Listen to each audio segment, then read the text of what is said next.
electrodes will stick better. The way we do that is either alcohol with a cotton swab, or you can take something with a rough edge and rub the skin where all of the electrodes are going to be placed. So with that, we're going to do that at each site that an electrode is going to go on. We want to rough the skin so that we get the dead cells.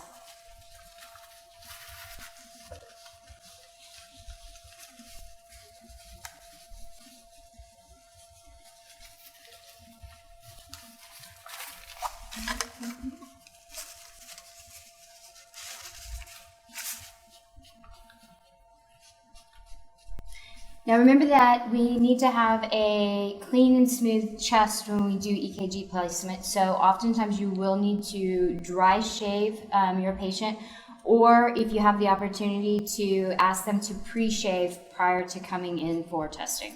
And make sure they're not wearing any lotions or oils. Exactly. Okay, so the next thing we're going to do is attach the limb leads.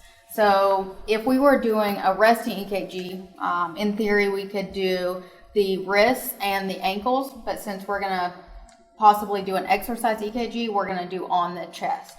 Okay, so we're going to do right arm, right leg, and left leg.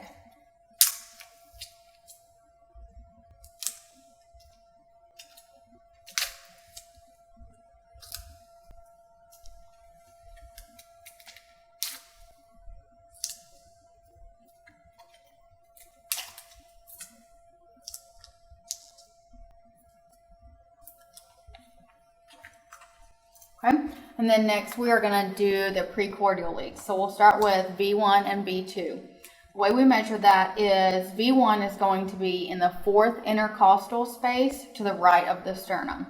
So the way we're going to measure that is basically the easiest way is to take your pinky, put it right underneath the clavicle. That's going to be your first intercostal space.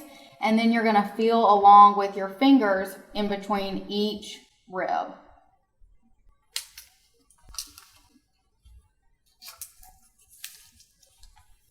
Right, and you're going to do the same thing for V2. V2 is the fourth intercostal space to the left of the sternum.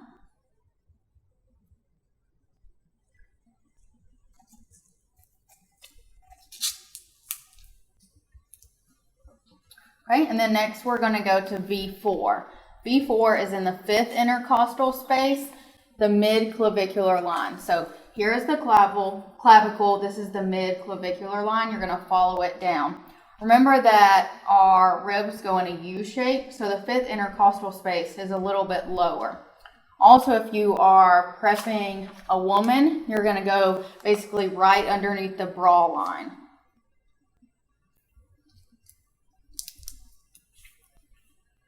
Okay, and then next is V3. The site for V3 is going to be in a straight line from V2 to V4 halfway. So we're just going to find that and place V3. Once again, if you're prepping this on a woman, you're going to go straight underneath the bra line and place the EKG there. Okay, next we're going to do V5 and V6.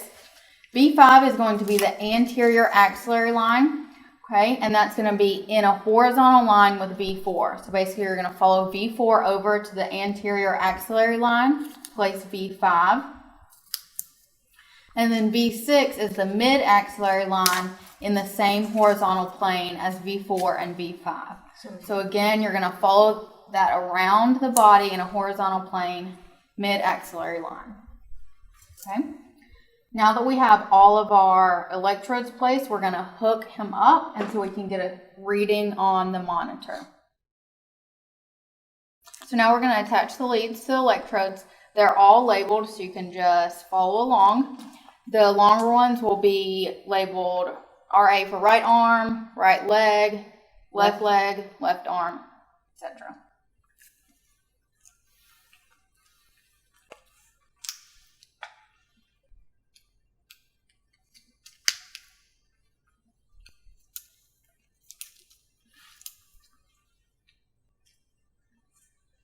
One of the things that's really important is to try to not get your wires tangled up, to make sure that they're all unhooked, as I'm having difficulty with this one, unhooked and not twisted in each other.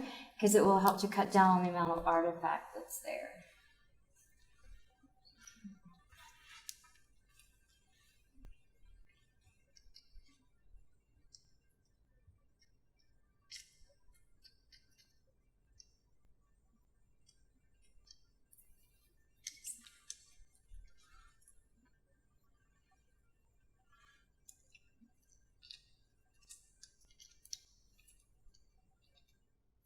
All right, so next we're gonna tape the leads so that they stay on and they don't cause any artifact on the monitor, especially if he's gonna do an exercise EKG. So basically we're gonna do what we call J-ing the wires, where basically you just loop the wire in a J shape and then tape it down from there.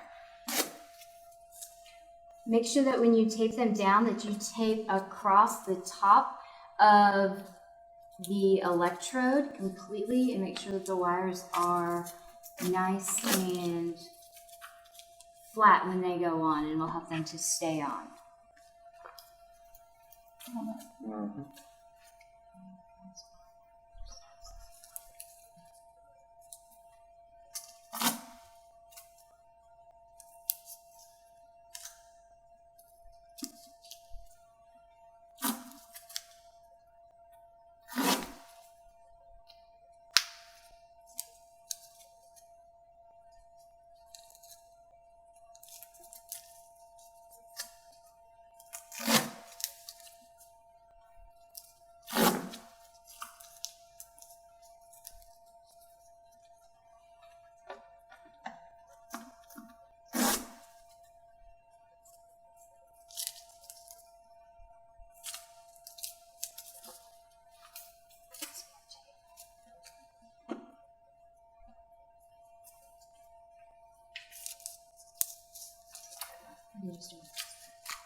Okay. So now we have already attached the belt and he's ready for his exercise EKG. The only other thing that we may do is we could take another foam belt or a piece of tape and wrap around the top of his abdomen in order for the leads to stay in place, especially if he's doing something like a max VO2 test, because those leads tend to wiggle around a lot when he's doing vigorous exercise. But he is ready to go.